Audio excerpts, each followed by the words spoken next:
हाँ जी, नमस्कार, राधे राधे, जय श्री कृष्ण। कैसे हैं सब लोग? बढ़िया, मजे में, आनंद में। चलिए, ईश्वर आप सबको हमेशा आनंद में रखें, खूब मजे में रखें, खूब स्वाध्याय करें, खूब अध्ययन करें, खूब मेहनत करें और अपने कर्म पथ पर लगातार बढ़ते चले।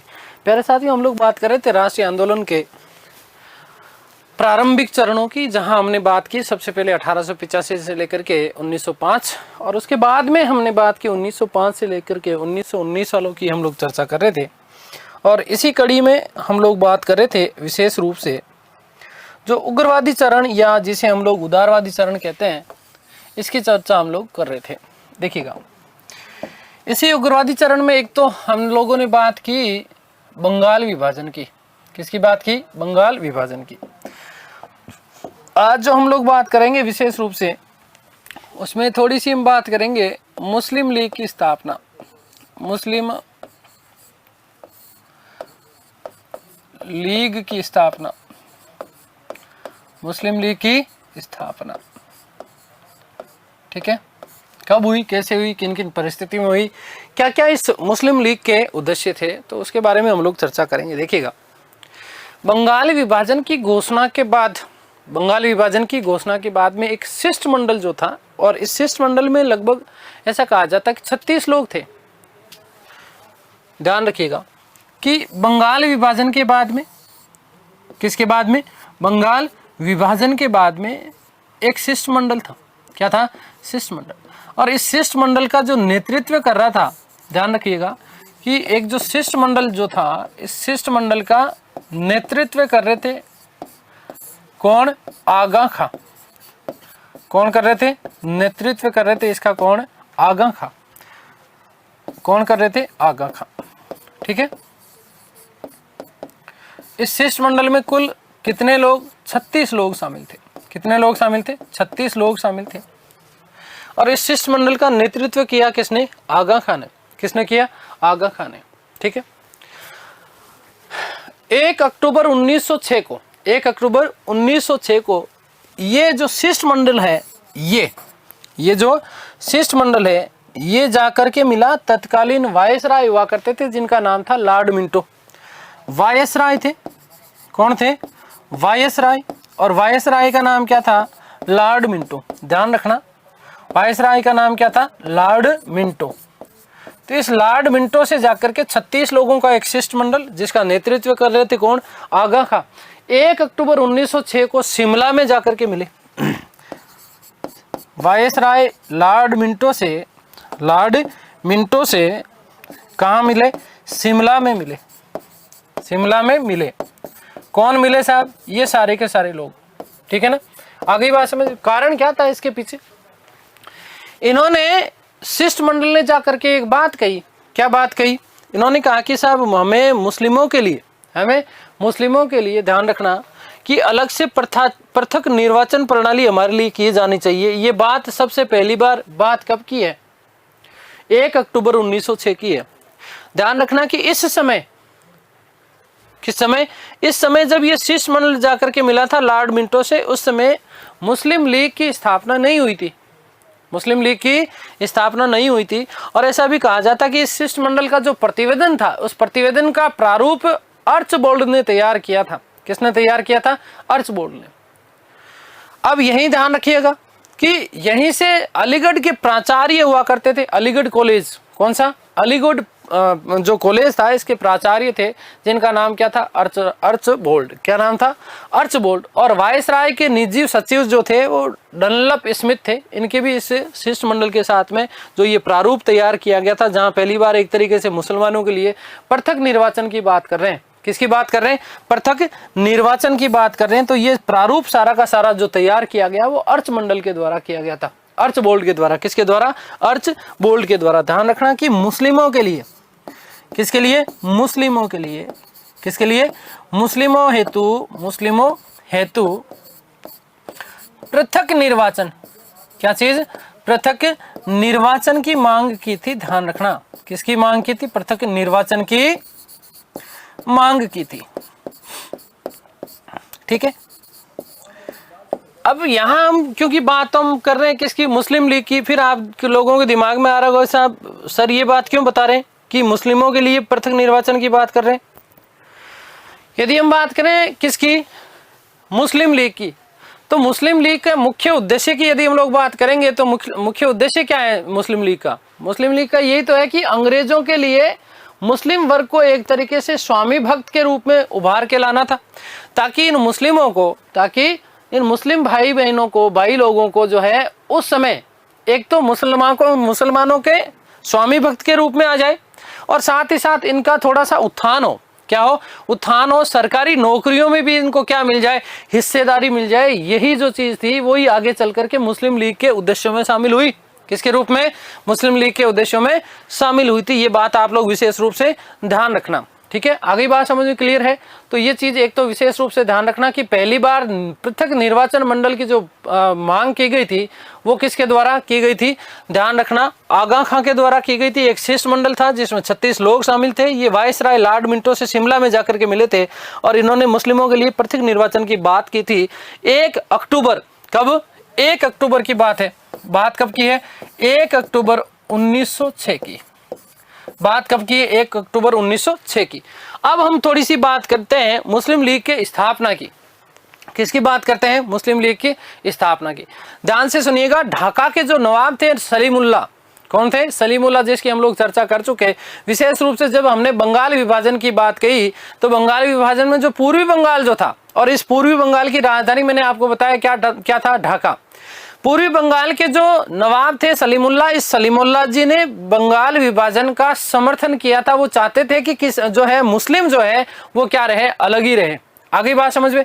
इसी सलीमुल्लाह साहब ने 30 नवंबर 1906 को ढाका में, ध्यान देना, 30 नवंबर 1906 को ढाका में मोमडन एजुकेशन कॉन्फ्रेंस की एक बैठक थी। इसी में अखिल भारतीय मुस्लिम लीग के स्थापना की घोषणा की। ध्यान रखिएगा, स्थापना की बात कर रहे हैं हम। किसकी बात कर रहे हैं?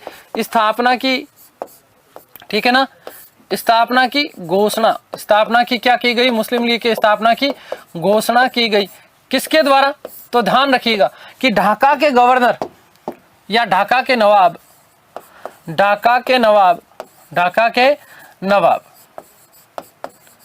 कौन? सलीमुल्लाह खां।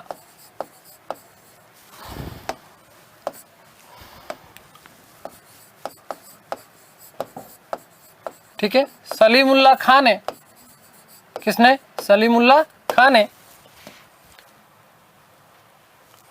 ढाका के नवाब थे, कौन थे? सलीमुल्लाह खां। इन्होंने 30 दिसंबर 1906 को 30/12/1906 ईस्वी को 1906 ईस्वी को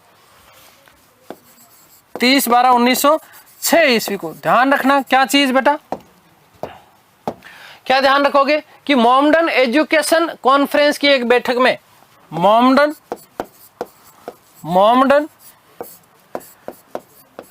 एजुकेशन कॉन्फ्रेंस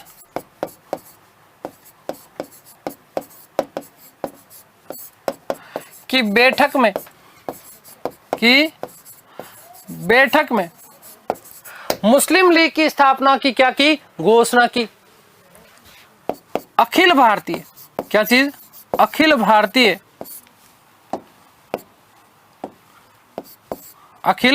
भारतीय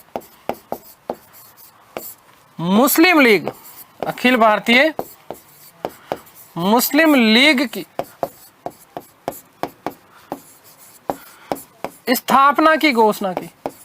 स्थापना की घोषणा की। बाद में 1913 में जाकर के इसी मुस्लिम लीग से जुड़ गए थे कौन? मोहम्मद अली जिन्ना। ठीक है ना? आगे बात समझ। तो नवाब सलीमुल्लाह खां जो थे, ये ध्यान रखना कि मुस्लिम लीग के संस्थापक अध्यक्ष थे। कौन क्या थे? संस्थापक अध्यक्ष कौन थे? नवाब सलीमुल्लाह। तो ध्यान रखिएगा, अगली मैं बात कर रहा हूं किसकी? संस्थापक अध्यक्ष कौन हो गए? संस्थापक अध्यक्ष कौन हो गए?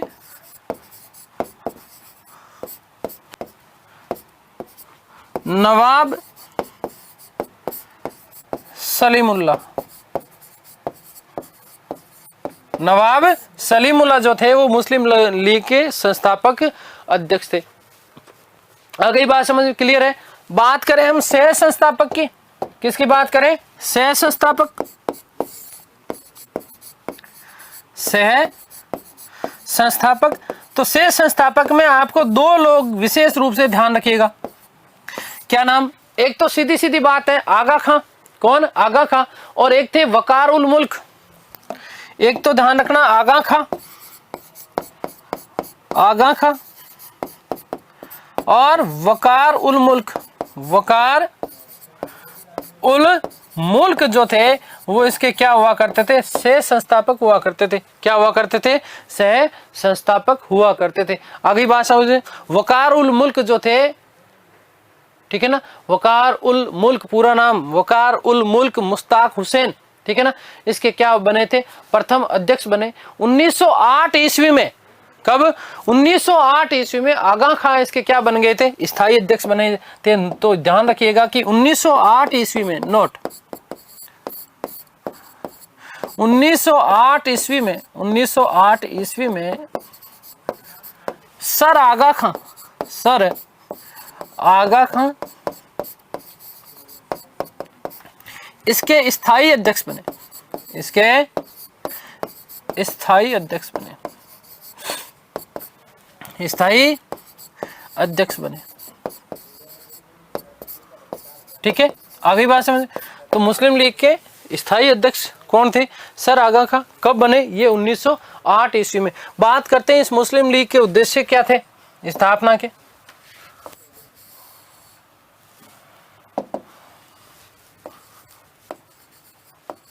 बात करते हैं क्या चीज है, उद्देश्य क्या है। तो देखिएगा, पहली चीज वही मैं आप लोगों को बता चुका कि ब्रिटिश सरकार के प्रति मुसलमानों की निष्ठा बढ़ाना। पहली चीज क्या है कि ब्रिटिश सरकार के प्रति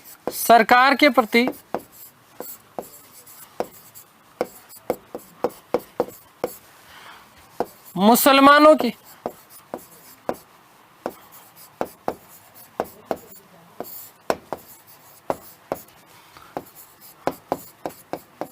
निष्ठा बढ़ाना। क्या चीज? पहली चीज। और यदि ये निष्ठा बढ़ाएंगे तो इसका मतलब क्या है? इसका मतलब ये है कि मुसलमानों को उच्च पदों में भी क्या मिलेगी? भागीदारी। मुसलमानों को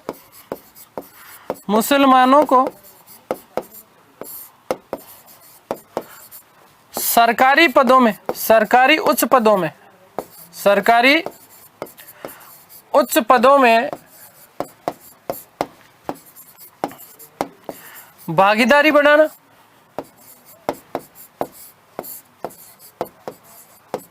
वह उनके राजनीतिक हितों का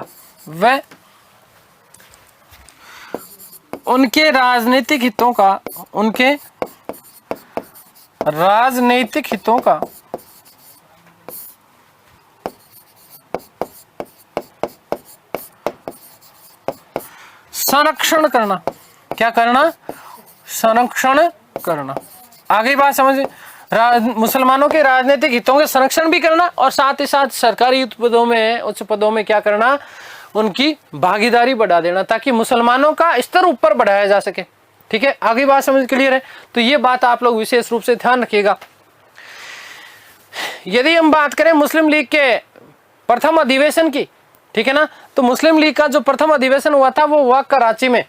कहाँ हुआ? कराची में। इसी अधिवेशन में मुस्लिम लीग के संविधान का निर्माण किया गया। अधिवेशन की बात करें,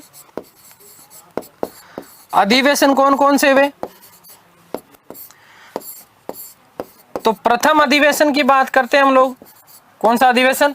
प्रथम अधिवेशन। मुस्लिम लीग का प्रथम अधिवेशन, ध्यान देना, प्रथम अधिवेशन कहां पर हुआ? 1907 में।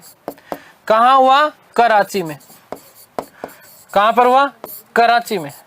और ध्यान रखिएगा कि इसमें मुस्लिम लीग का संविधान तैयार किया गया। इसमें मुस्लिम लीग का संविधान तैयार किया गया। संविधान तैयार किया गया।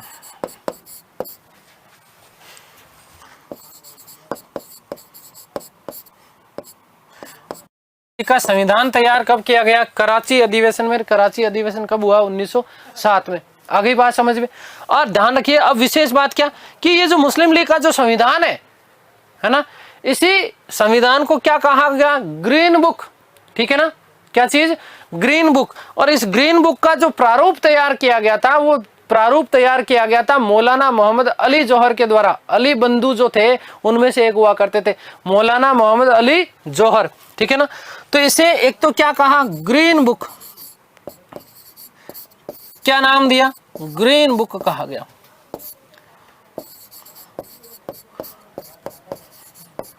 और इस ग्रीन बुक का जो प्रारूप है, क्या चीज? प्रारूप।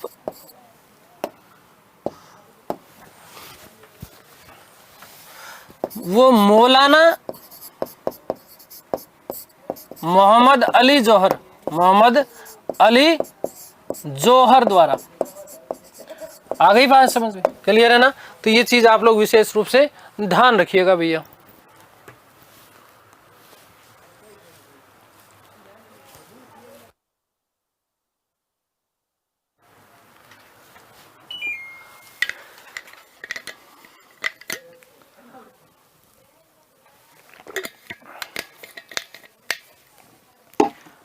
अब बात करते हैं इसके दूसरे अधिवेशन की।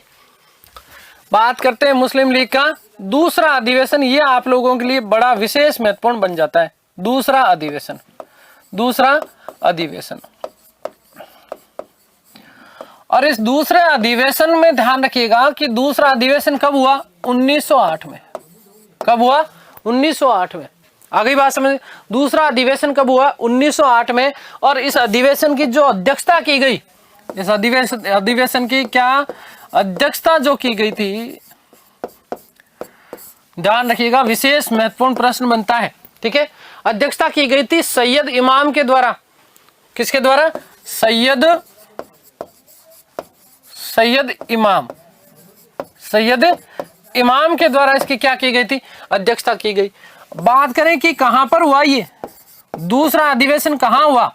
तो दूसरा अधिवेशन का जो स्थान था वो था अमृतसर। क्या था? अमृतसर। अमृतसर बोले तो क्या चीज? पंजाब। दूसरा अधिवेशन कहां पर हुआ इसका? अमृतसर में हुआ। इसमें विशेष बात क्या कि इस मुस्लिम लीग के इस अधिवेशन में जो है मुसलमानों के लिए पृथक निर्वाचन मंडल की मांग की गई। इसकी मुख्य घटना की बात कर रहा हूं, देखो ध्यान रखना, मुख्य घटना की बात कर रहा हूं। और मुख्य घटना इसकी क्या थी कि मुस्लिमों हेतु क्या चीज है? मुसलमानों के लिए एक पृथक निर्वाचक मंडल की क्या की गई? बात की गई। और इसी बात को स्वीकार कर लिया गया कब? 1909 के मार्ले मिंटो सुधार अधिनियम में। हालांकि इससे पहले जब हमने बात की, क्या बात की कि यह एक वहां सबसे पहले एक शिष्टमंडल था 1 अक्टूबर 1906 को, जिसमें शिष्टमंडल में कुल कितने लोग शामिल थे? 36 लोग।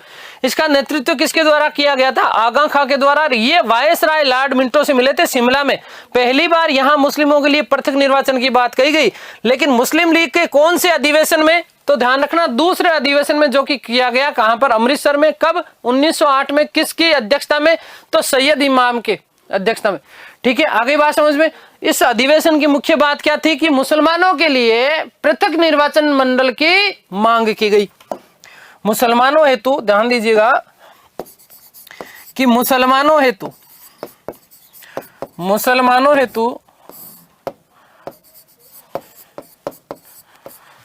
पृथक निर्वाचन मंडल, पृथक निर्वाचन मंडल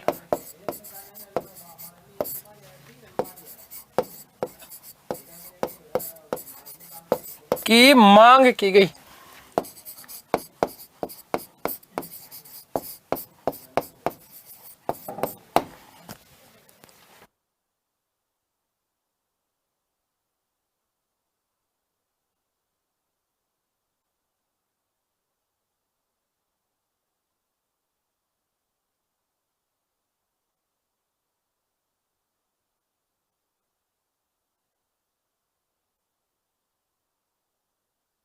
ठीक है, तो मुख्य घटना क्या रही कि मुसलमानों के लिए पृथक निर्वाचन मंडल की क्या की गई थी? मांग की गई थी। ये मांग सबसे पहले हम बात करें तो 1 अक्टूबर 1906 को आगा खां के नेतृत्व में, किसके नेतृत्व में? आगा खां के नेतृत्व में। आगे बात समझ में क्लियर है। मोहम्मद अली जो जिन्ना जो थे, ये मुस्लिम लीग का इन्होंने क्या किया? पुनर्गठन किया था। कब? 1913 में, मैंने बता दिया। और इसी मुस्लिम लीग का जब उन्होंने पुनर्गठन किया मोहम्मद अली जिन्ना ने, तो इसका नाम रखा ऑल इंडिया मुस्लिम लीग। ध्यान रखिएगा, नोट लगा करके एक बात लिख रहा हूं। फिर हम बात करेंगे मार्ले मिंटो सुधार अधिनियम की, कि मोहम्मद अली जिन्ना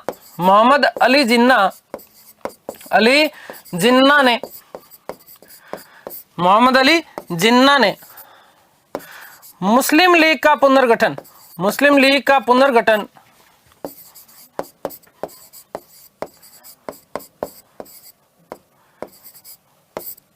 1913 ईस्वी में किस नाम से किया? यह भी महत्वपूर्ण बनता है। All India Muslim league. किसके नाम से? ऑल इंडिया मुस्लिम लीग के नाम से किया। ऑल इंडिया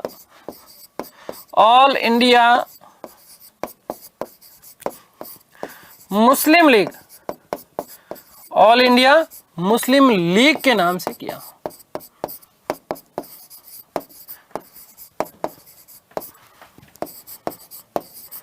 ठीक है, आगे बात समझ में क्लियर है? तो ये बात आप लोग विशेष रूप से ध्यान रखिएगा भाई।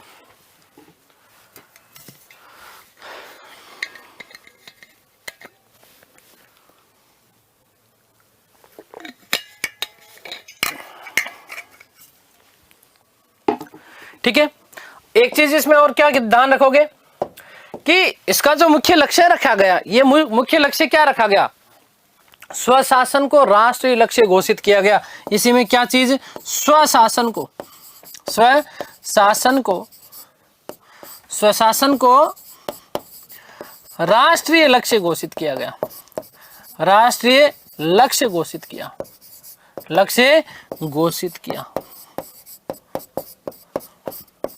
तो स्वशासन को राष्ट्रीय लक्ष्य घोषित किया। ये बात विशेष रूप से ध्यान रखना।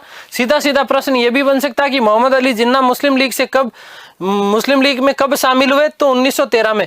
और फिर इन्होंने क्या किया? इसका पुनर्गठन किया। किस नाम से? ऑल इंडिया मुस्लिम लीग के नाम से। और यहीं पर 1913 में ही स्वशासन को इस मुस्लिम लीग का राष्ट्रीय लक्ष्य घोषित कर दिया गया। सरोजनी नायडू ने एक बात कही, ये सारी की सारी बातें देख करके सरोजनी नायडू ने कहा कि जिन्ना साहब, आप जो है वो हिंदू मुस्लिम एकता के दूत हैं। ठीक है ना? तो सरोजनी नायडू ने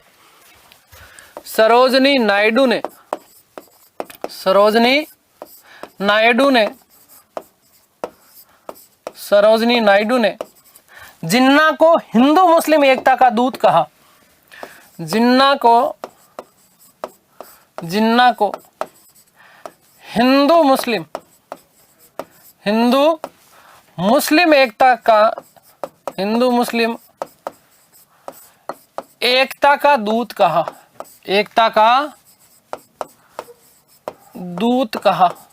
ठीक है, आगे बात समझ में क्लियर है? तो ये बात आप लोग विशेष रूप से ध्यान रखिएगा। बात करते हैं 1909 के मार्ले मिंटो सुधार अधिनियम की। ठीक है, क्या चीज? मार्ले मिंटो सुधार अधिनियम। मार्ले मिंटो सुधार। ठीक है, मार्ले मिंटो सुधार। और कब पारित किया गया? 1909।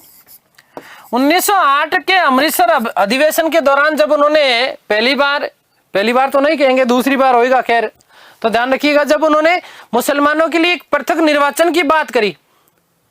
ठीक है, तो ये बात उस समय भारत वायसराय जो मार्ले थे उनको बहुत अच्छी लगी कि हाँ, बिल्कुल सही ट्रैक पे जा रहे हैं। हमारा मुख्य उद्देश्य जीवन में क्या था? हिंदू मुस्लिमों को लड़ाना और भारत के ऊपर राज करना। और ये स्वयं लड़ना चाहते हैं। आगे बात समझ क्लियर है? तो इसीलिए इन्होंने क्या किया? तुरंत प्रभाव से इसी मार्ले मिंटो सुधार अधिनियम में मुसलमानों को पृथक सांप्रदायिक निर्वाचन दिया गया। मार्ले मिंटो सुधार अधिनियम 1909 में ध्यान रखना कि मुसलमानों को पृथक सांप्रदायिक निर्वाचन दिया गया। और इसी पृथक जो है सांप्रदायिक निर्वाचन ने आगे चल करके भारत विभाजन जैसे बड़े निर्णय के ऊपर ठप्पा लगा दिया। 1909 के जो सुधार अधिनियम थे, इनका लक्ष्य उत्तरदायी शासन की स्थापना करना नहीं था कहीं पर भी। स्वयं मार्ले जो थे, इन मार्ले ने स्वयं कहा था, एक बात कही कि यदि इन सुधारों से किसी तरह भी भारत में संसदीय व्यवस्था स्थापित होने का डर हो तो कम से कम मैं उससे कोई नाता रखने को तैयार नहीं हो। वो तो उत्तरदायी शासन की स्थापना करना ही नहीं चाहते थे। साथ ही साथ मार्ले ने भारत सचिव जो कि लंदन में बैठा हुआ करता था, उसको पत्र लिख करके कहा कि हमने एक ऐसे कड़वे बीज बोए हैं जिसकी फसल आगे आने वाले समय में जो है इसकी फसल क्या होगी, बहुत ज्यादा कड़वी होगी। आगे बात समझ में। और यथार्थ रूप में हुआ भी ऐसा ही। इसी पृथक निर्वाचन प्रणाली ने आगे चल करके भारत विभाजन जैसी बड़ी बात, आगे बात समझ, भारत विभाजन के ऊपर क्या लगा दी थी, ठप्पा लगा दिया था, मोहर लगा दिया था। जहां कर्जन ने पहली बार क्षेत्रीय आधार पर, ध्यान दीजिएगा, जहां कर्जन ने पहली बार क्षेत्रीय आधार पर भारत को तोड़ने का प्रयास किया, वहीं मार्ले मिंटो सुधार अधिनियम के द्वारा पहली बार, एक तरीके से विशेष रूप से बात करें, जब खुल करके ये चीज सामने आ रही है, तो वहां पर पहली बार भारत को सांप्रदायिक रूप से तोड़ने का प्रयास किया जा रहा है। और यही सांप्रदायिक प्रयास आगे चल करके जब भारत पाकिस्तान का विभाजन हुआ तो इसमें यह फलीभूत हुआ। बीज इस समय बोए और फसल उन्होंने भारत विभाजन के समय काटी, जहां हिंदू और मुसलमान एक दूसरे के उस समय क्या बन गए थे, जो है दुश्मन बन गए थे। आगे बात समझ में क्लियर है। जिस सरोजिनी नायडू ने जिन्ना को हिंदू मुस्लिम एकता का दूत कहा, इसी जिन्ना साहब ने आगे चल करके लाहौर अधिवेशन 1940 के दौरान विशेष रूप से पाकिस्तान, स्पष्ट रूप से अलग पाकिस्तान की क्या रख दी थी, मांग रख दी थी।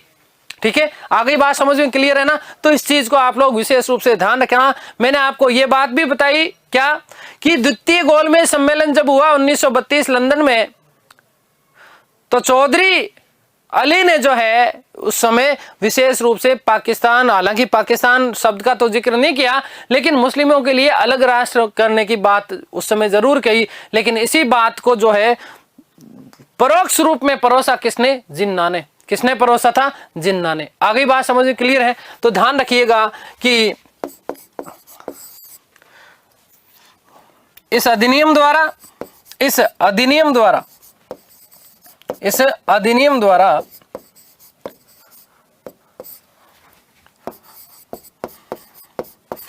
मुसलमानों हेतु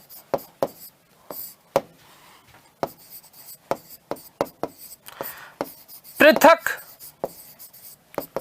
सांप्रदायिक निर्वाचन प्रणाली,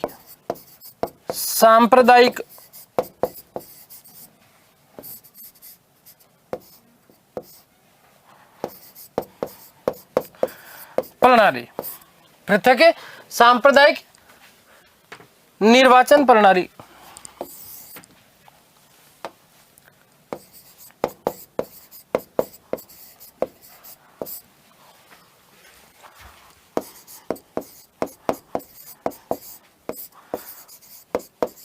को लागू किया गया, जो आगे चलकर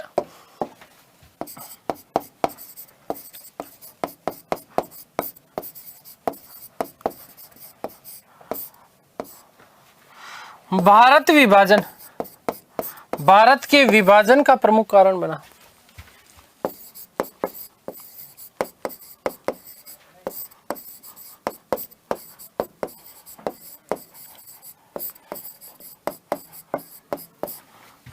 अब हालांकि ध्यान रखना ये बात भी, क्या बात, कि इस पृथक निर्वाचन, सांप्रदायिक निर्वाचन प्रणाली को कांग्रेस ने माना नहीं।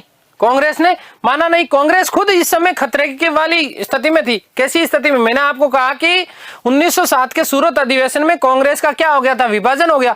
और आगे चल करके जब 1916 का लखनऊ पैक्ट हुआ, या लखनऊ अधिवेशन की यदि हम बात करें 1916 की, तो इसी लखनऊ अधिवेशन में कांग्रेस ने इस पृथक निर्वाचन प्रणाली को क्या कर लिया था, स्वीकार कर लिया था।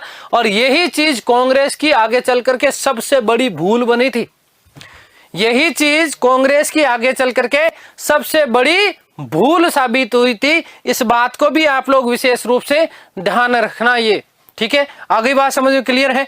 तो एक तरीके से कहीं ना कहीं इन 1919 के इस अधिनियम के द्वारा भारत में जो राष्ट्रवादी जो चीज हो रही थी, या जो राष्ट्रवाद जो पनप रहा था, इस राष्ट्रवाद का कहीं ना कहीं अंग्रेज क्या करना चाह रहे थे, दमन करना चाह रहे थे। और इस दमन में भी वो जो है आगे चल करके क्या हो गए थे, सफल हो गए थे। आगे बात समझ में क्लियर है। अगली हम लोग जो बात करते हैं वो बात करेंगे दिल्ली दरबार की। किसकी? दिल्ली दरबार की।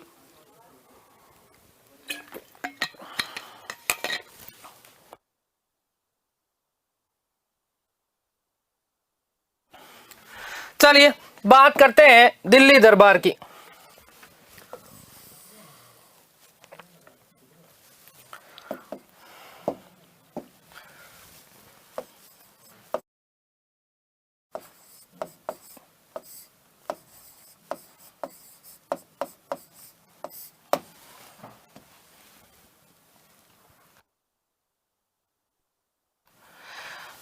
बात करते हैं किसकी? दिल्ली दरबार की। और ये जो दिल्ली दरबार का आयोजन किया गया वो किया गया 1911 ईस्वी। कब किया गया? 1911 ईस्वी। सीधा सीधा आपके लिए प्रश्न बनता है कि दिल्ली दरबार का आयोजन कब किया गया, तो ध्यान रखिएगा 1911 में। बात करें क्यों भाई, कारण क्या है, क्यों?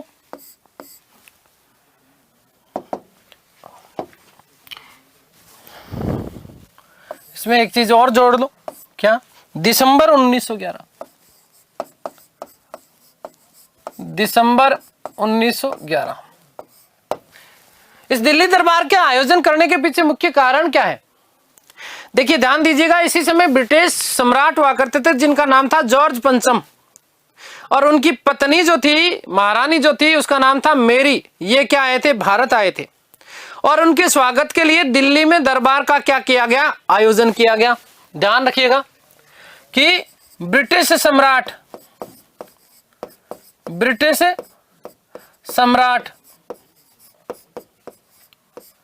क्या नाम था?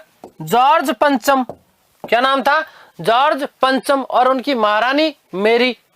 ठीक है, जॉर्ज पंचम, जॉर्ज पंचम, वे महारानी मेरी, वे महारानी मेरी के दिल्ली आगमन पर, के दिल्ली आगमन, दिल्ली आगमन हेतु, आगमन पर स्वागत हेतु,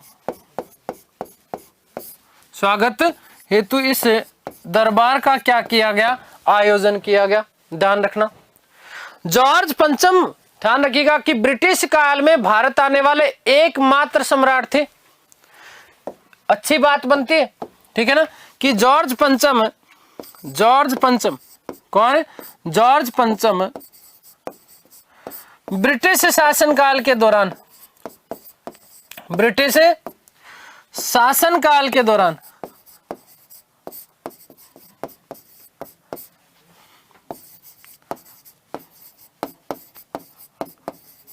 भारत आने वाले एकमात्र सम्राट थे।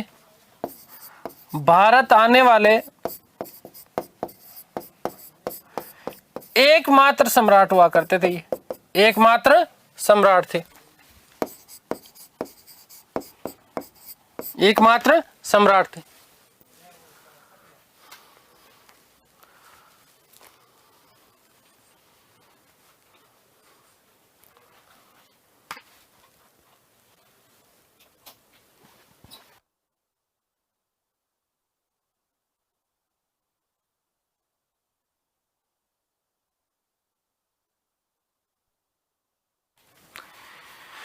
ठीक है,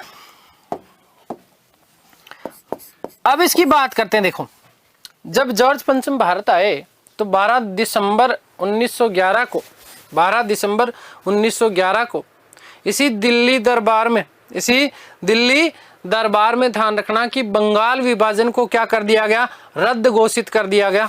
बंगाल विभाजन को रद्द घोषित कर दिया गया। साथ ही साथ भारत की जो राजधानी थी वो कलकत्ता से स्थानांतरित करके दिल्ली को जो है भारत की क्या बना दिया गया, राजधानी बना दिया गया।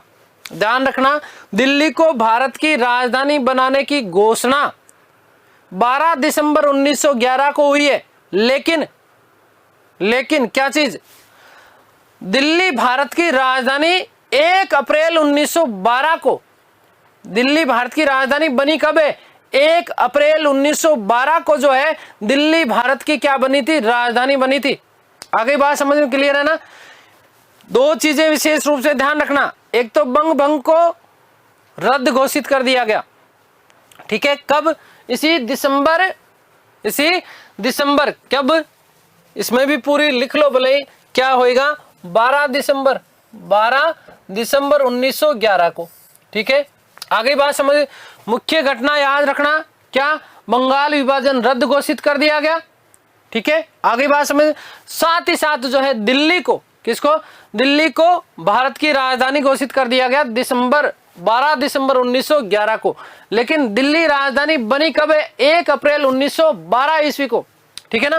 बंगाल के विभाजन रद्द घोषित करने के बाद ध्यान रखना, बिहार और उड़ीसा को बंगाल से अलग कर दिया गया, ठीक है। क्या चीज, बिहार और उड़ीसा को बंगाल से क्या कर दिया गया, अलग कर दिया गया, जो कि उसका पहले महत्वपूर्ण हिस्सा हुआ करते थे। बात हमने करी थी 1874 में, मैंने आपको कहा कि असम को भी जो है क्या कर दिया गया था, असम को भी अलग कर दिया था, किससे, बिहार से, लेकिन असम से विभाजित कर दिया फिर आगे किसको, सिलहट को, किसको, सिलहट को। तो यहां पर एक घटना और हुई, क्या घटना हुई कि साहब असम में जो है सिलहट को क्या कर दिया गया, शामिल कर दिया गया। तो ये 3 घटनाएं मुख्य ध्यान रखना। मुख्य घटना क्या, मुख्य घटना क्या रही, तो पहली चीज क्या, कि बंगाल विभाजन को रद्द घोषित कर दिया गया, बंगाल विभाजन रद्द हो गए। बंगाल विभाजन को रद्द कब किया गया, तो दिल्ली दरबार में 1911 में, ठीक है। आगे बात समझ क्लियर है, ये बात आप लोग विशेष रूप से ध्यान रखना। अब विभाजन रद्द करने के साथ ही साथ बंगाल से बिहार और उड़ीसा को क्या कर दिया गया, अलग कर दिया गया। ध्यान रखिएगा कि बिहार व उड़ीसा को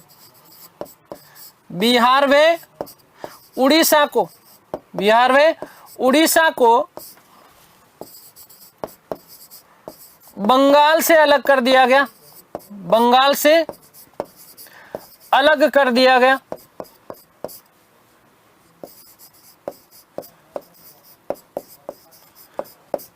ठीक है। जबकि सिलहट को, किसको, सिलहट को असम में शामिल कर दिया गया, असम में शामिल कर दिया गया।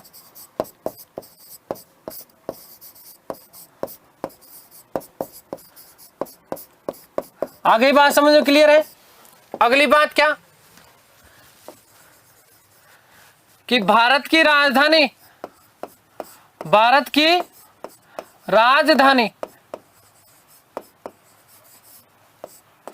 कलकत्ता से दिल्ली स्थानांतरित करने की घोषणा कर दी गई। कलकत्ता से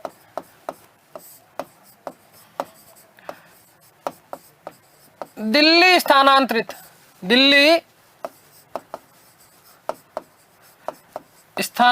करने की घोषणा कर दी गई।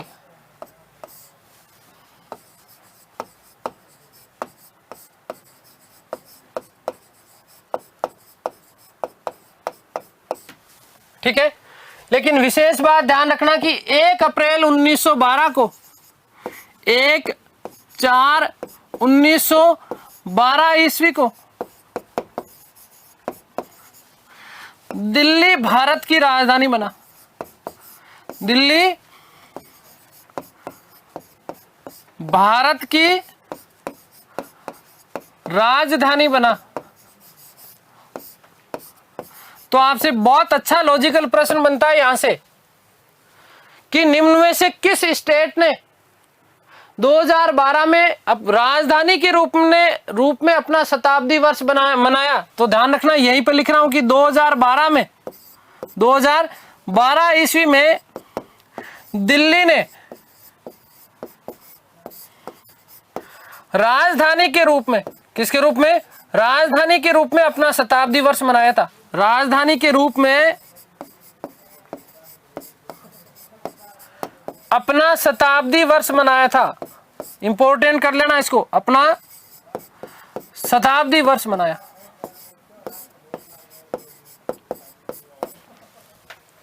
ठीक है, आगे बात समझ में क्लियर है? तो ये चीज आप लोग विशेष रूप से एक तो ध्यान रखना।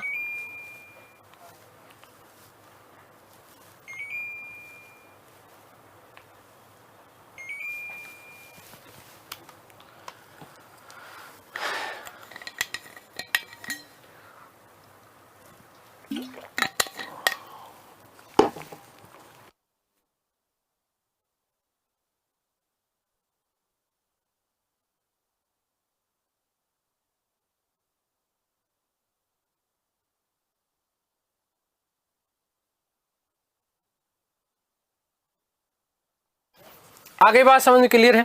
अब देखिए, इसी दौरान आपको पता है कि 1914 में, कब? 1914 में प्रथम विश्व युद्ध प्रारंभ हुआ। बहुत अच्छे से ध्यान से सुनना, ये बात लिखवाने की नहीं है, केवल समझने की है। प्रथम विश्व युद्ध के दौरान भारत की जितनी भी राजनीतिक पार्टियां थी, अब जितनी भी राजनीतिक पार्टियों में तो हम बात करें तो केवल एक कांग्रेस ही थी। अब हाँ, ये बात अलग है कि कांग्रेस जो है वो उग्रवादी और उदारवादियों में विभाजित हो गई थी 1907 के सूरत अधिवेशन में, ध्यान रखना। इसके अलावा जो छोटी मोटी पार्टियां जो हुआ करती थी, चाहे मुस्लिम लीग की बात कर लें या अन्य पार्टियों की बात कर लें, तो इन समस्त राजनीतिक पार्टियों ने ब्रिटेन का साथ दिया। उदारवादी वर्ग के जो लोग थे, कौन?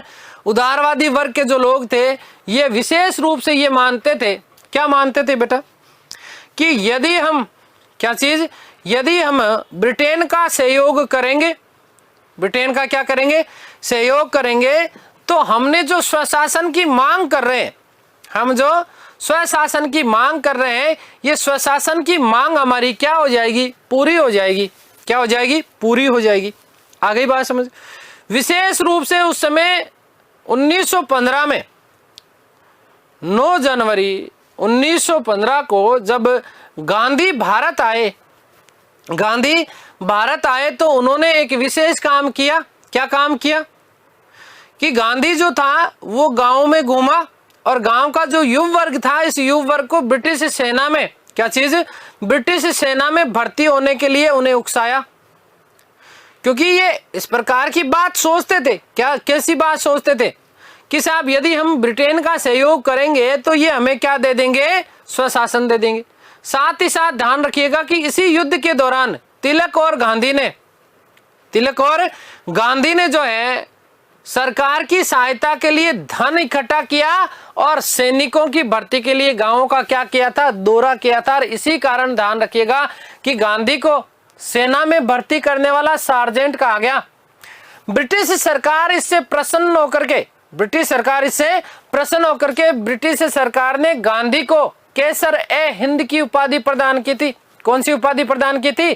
केसर-ए-हिंद की उपाधि प्रदान की थी। ध्यान रखना ये बात विशेष रूप से, हालांकि आगे जब गांधी की बात करेंगे तो उसमें ये चीज मैं आप लोगों को विशेष रूप से बताऊंगा, लेकिन फिर भी इस चीज को आप लोग विशेष रूप से ध्यान रखिएगा कि यही कारण था। क्या कारण था?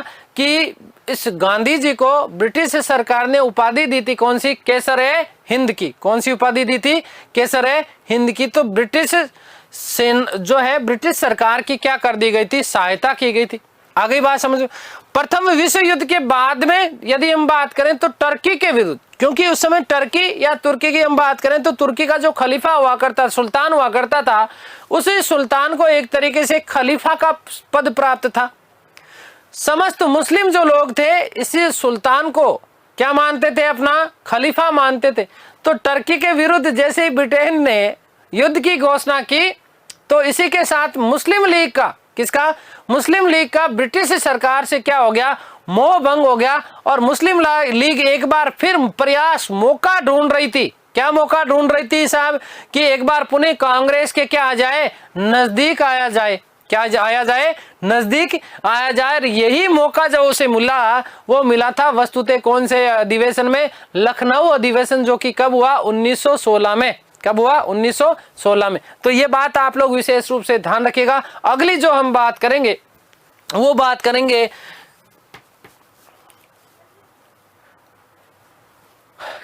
कामा गाटा मारू। क्या चीज? कामा गाटा मारू प्रकरण की बात हम लोग करेंगे। क्या प्रकरण है उसके बारे में आप लोगों को समझना है पहले तो, और फिर उसके बारे में हम लोग चर्चा करेंगे। देखो, अच्छा प्रश्न बनता है। क्या चीज?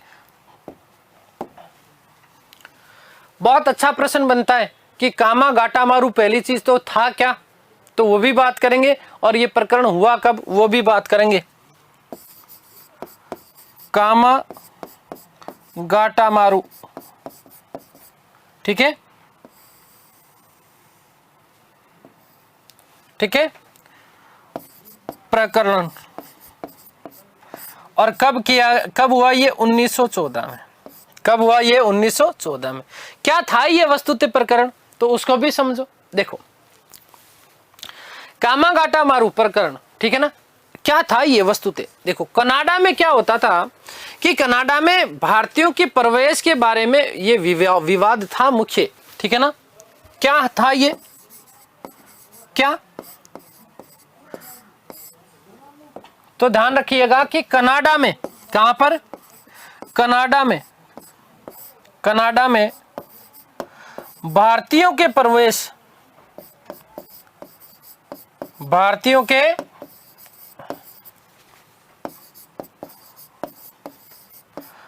प्रवेश का विवाद था। प्रवेश का विवाद था। ये कैसे था, क्या था, अब इसको समझिएगा, ठीक है ना। आपसे सीधा सीधा प्रश्न बन सकता है कि कनाडा में भारतीयों के प्रवेश का विवाद किस घटना के नाम से जाना जाता है?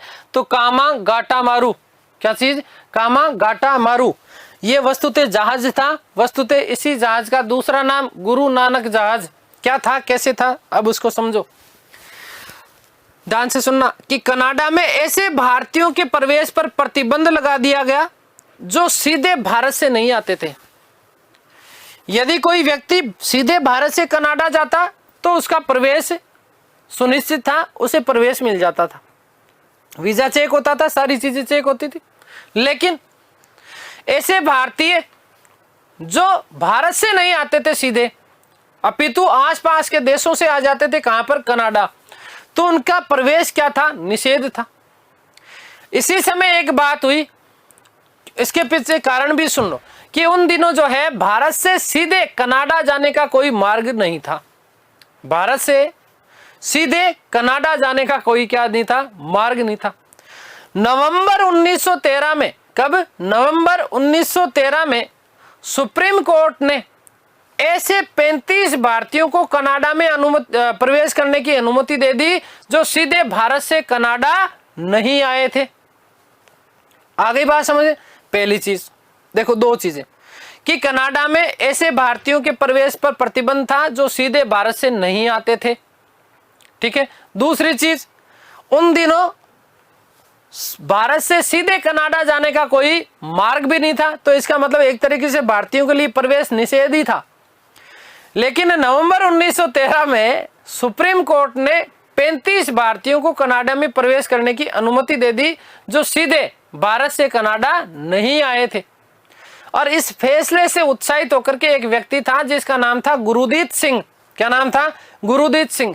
इस गुरुदीत नामक भारतीय मूल का व्यक्ति था जो कि सिंगापुर में रहता था। कहां पर? सिंगापुर में। तो भारतीय मूल का सिंगापुर का व्यापारी था। इस सिंगापुर के व्यापारी ने जापानी जहाज था जिसका नाम क्या था? कामागाटा मारू। दूसरा इसका नाम क्या? गुरु नानक नामक जहाज, ठीक है। इसी जहाज से इस जहाज को किराए पर लिया और किराया लेकर के दक्षिणी पूर्वी एशिया के करीब 376 लोगों को, कितने? 376 लोगों को जहाज में भरा और जहाज में भर के वैंकूवर ले गया। कहां ले गया? वैंकूवर ले गया। आ गई बात समझ में? ज्यादातर लोग भारतीय ही थे इसमें 376 लोगों में। क्लियर है ना।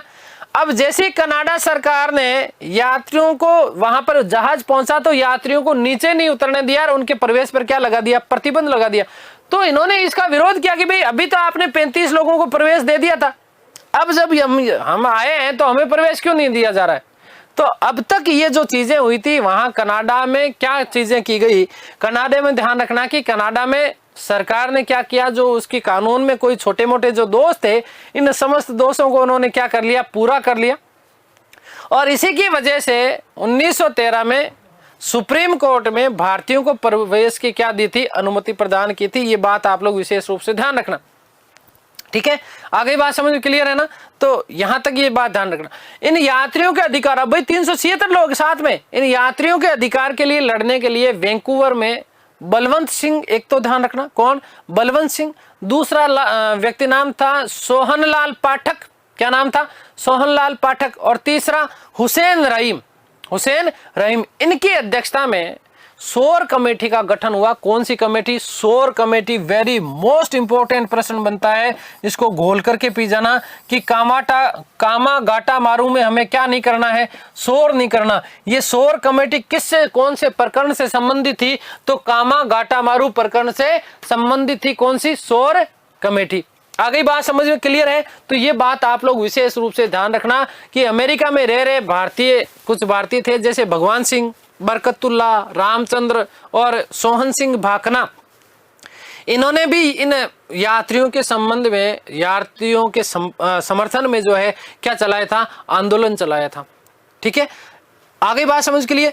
तो इसी समय जो एक तरीके से बात करें कि प्रथम विश्व युद्ध चल रहा है, ठीक है ना, और प्रथम विश्व युद्ध के बाद अंग्रेजों ने जहाज को कलकत्ता आने का आदेश दे दिया। अंग्रेजों ने क्या कहा, कोई बात नहीं, वहां पर नहीं उतर रहे तो आप जहाज को कहां पर ले आओ, कलकत्ता ले आओ। कहां ले आओ, कलकत्ता ले आओ। तो 29 सितंबर 1914 को, 29 सितंबर 1914 को जहाज जो है कलकत्ता पर पहुंचा। कलकत्ता का जो बंदरगाह था उसका नाम था बजबज, क्या नाम था, बजबज डॉकयार्ड, है ना, बजबज डॉकयार्ड पर पहुंचता है। और यहीं पर यात्रियों, 376 यात्रियों और पुलिस के मध्य खूनी संघर्ष हुआ और इसी खूनी संघर्ष में 18 लोग मारे गए। कितने लोग मारे गए, 18 लोग मारे गए। गुरुदीत सिंह जो इसका प्रमुख था, ये गुरुदीत सिंह जो था वहां से फरार हो गया। क्या हो गया, फरार हो गया। और 1922 तक नहीं मिला था, ये ध्यान रखना। 1922 में गुरुदीत सिंह ने गांधी जी के कहने के बाद में उन्होंने क्या किया था, आत्मसमर्पण किया था और उन्हें 5 साल की क्या सुनाई गई थी, सजा सुनाई गई थी। यही क्या था, आपका कामा गाटामारू प्रकरण था। क्या था, कामा गाटामारू प्रकरण।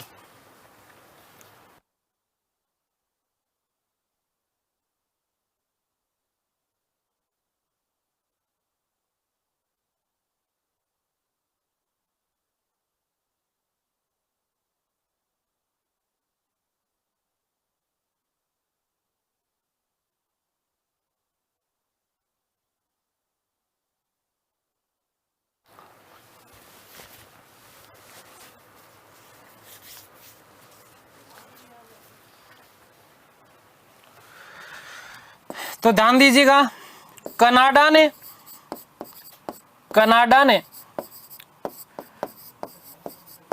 ऐसे भारतीयों पर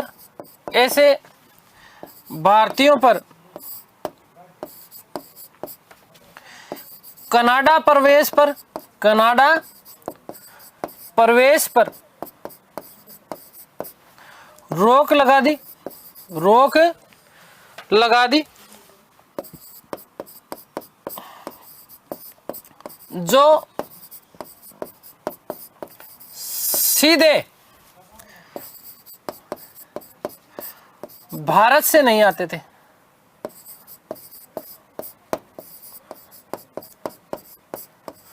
ठीक है, सीधे भारत से नहीं आते थे, ऐसे लोगों के ऊपर कनाडा सरकार ने क्या लगा दी थी, रोक लगा दी थी। आगे बात समझे।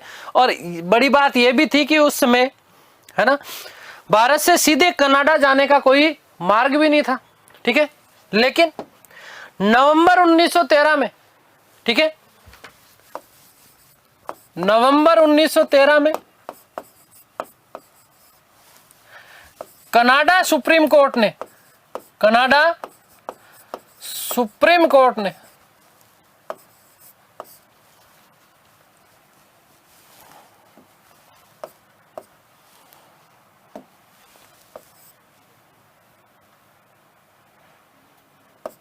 सुप्रीम कोर्ट ने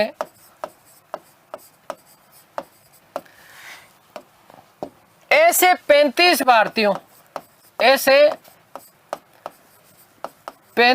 भारतीयों को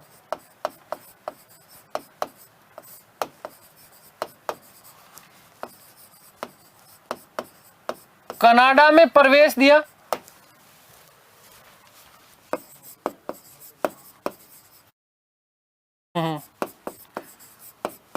जो सीधे भारत से नहीं आए थे, सीधे भारत से नहीं आए। ठीक है,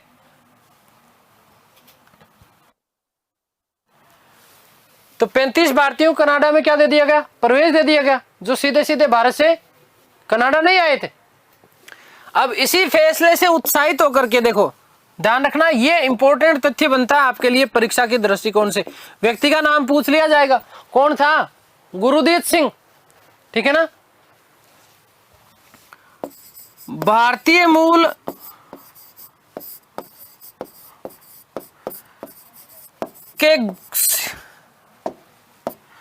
मूल के सिंगापुर के व्यापारी, क्या नाम था? गुरुदीत सिंह। ये मोस्ट इंपॉर्टेंट प्रश्न बनता है बेटा। गुरुदीत सिंह ने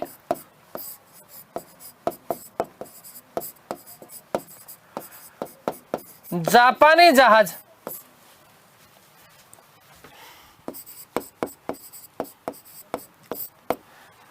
और जापानी जहाज का नाम क्या है? यही नाम क्या है? ध्यान रखना, ठीक है ना। गुरुदीत सिंह जापानी जहाज क्या? कामागाटामारू। इसीलिए इस प्रकरण को नाम ही क्या बोलता है? कामागाटामारू। कामागाटामारू, ठीक है। इसी का नाम क्या मिलता है? गुरु नानक जहाज।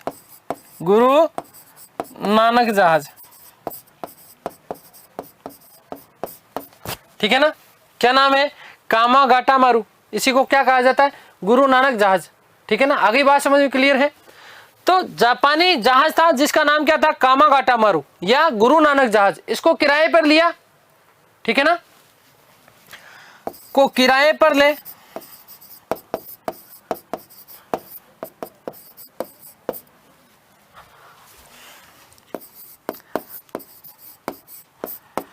$376 यात्रियों सहित, 376 यात्रियों सहित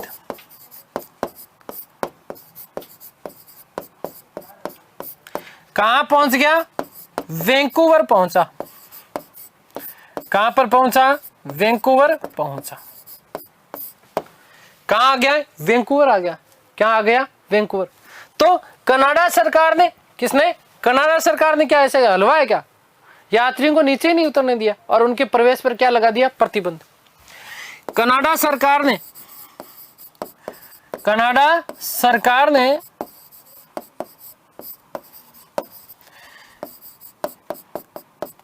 यात्रियों को नीचे नहीं उतरने दिया।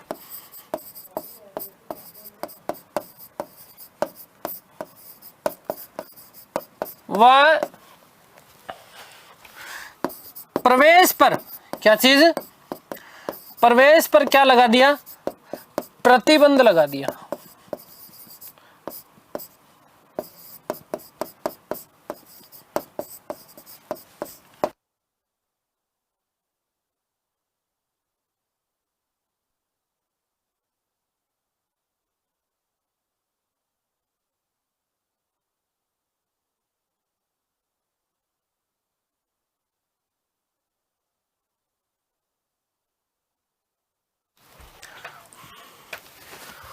इंपॉर्टेंट करना ये वाली लाइन कि यात्रियों के अधिकारों के लड़ने हेतु, यात्रियों के अधिकारों के लिए लड़ने हेतु, अधिकारों के लिए लड़ने हेतु, लड़ने हेतु। अब ये मोस्ट इंपॉर्टेंट बनता है, ध्यान रखना इस चीज का। 3 लोग आपको ध्यान रखना है, क्या चीज? बलवंत सिंह, सोहनलाल पाठक और हुसैन रहीम। बलवंत सिंह,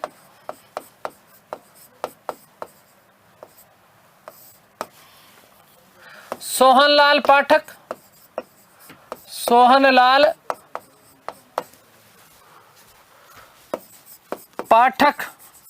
व हुसैन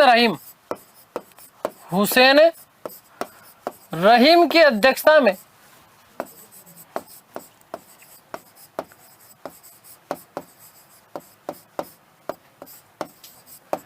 कौन सी कमेटी? सौर कमेटी। कौन सी कमेटी? सौर कमेटी का गठन किया गया।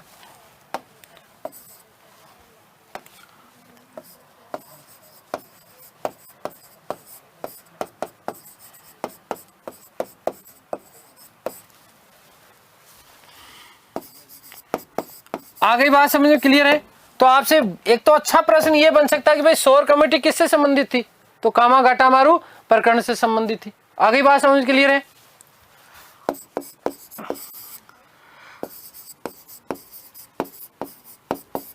अमेरिका में रह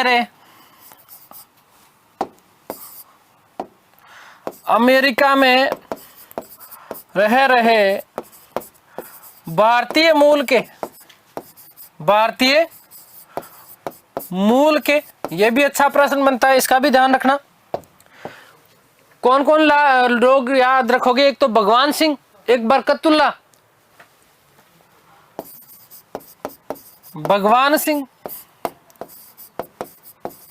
बरकतुल्ला। कौन है? बरकतुल्ला, भगवान सिंह, ठीक है ना? भगवान सिंह।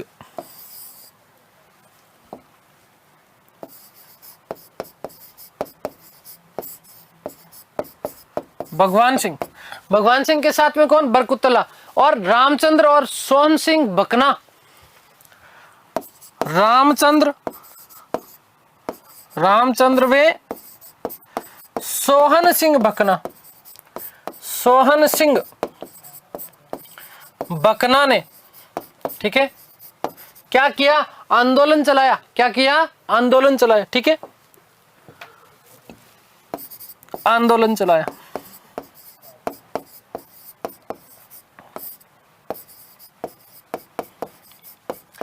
अब इस स्थिति में देखो चारों तरफ से प्रेशर बनाया जा रहा है। क्या किया जा रहा है? प्रेशर बनाया जा रहा है। इसी समय आपको पता है कि क्या चल गया था? प्रथम विश्व युद्ध हो गया था। क्या हो गया था? प्रथम विश्व युद्ध हो गया था, ठीक है। तो इसलिए इस जहाज को कलकत्ता पहुंचने का क्या दे दिया गया? आदेश दे दिया गया। तो इस प्रथम विश्व युद्ध के कारण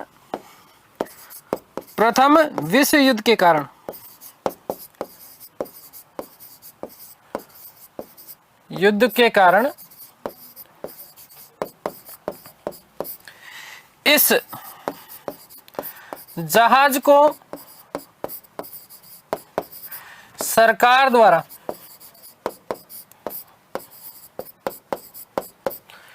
कलकत्ता पहुंचने का आदेश दिया गया। कलकत्ता पहुंचने का आदेश दिया गया।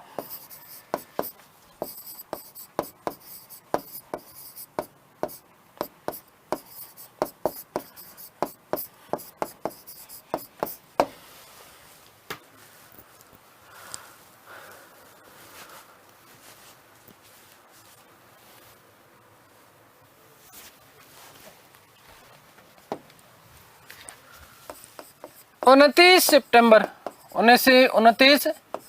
सितंबर को जहाज कलकत्ता के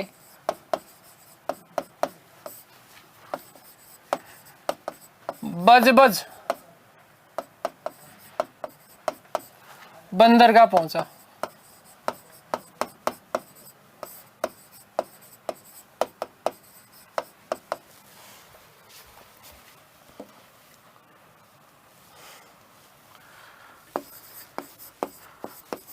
अंग्रेजी सैनिकों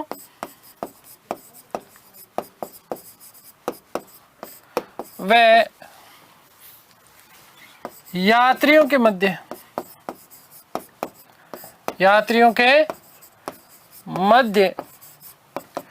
खूनी संघर्ष हुआ। 18 यात्री मारे गए। कितने? 18 यात्री मारे गए। 18 यात्री मारे गए।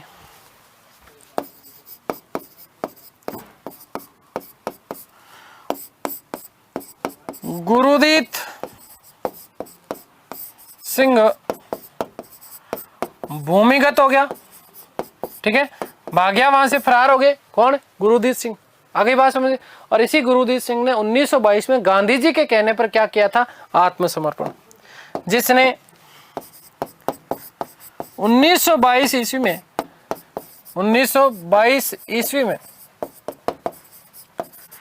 गांधी जी के कहने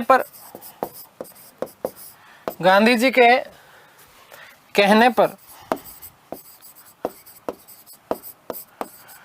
सरकार के सम्मुख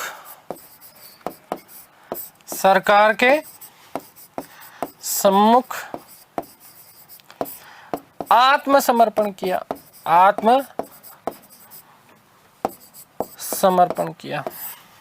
और 5 साल का कारावास हुआ। 5 साल का क्या हुआ? कारावास हुआ। तो ये था कामागाटा मारू प्रकरण। आगे बात समझ में क्लियर है?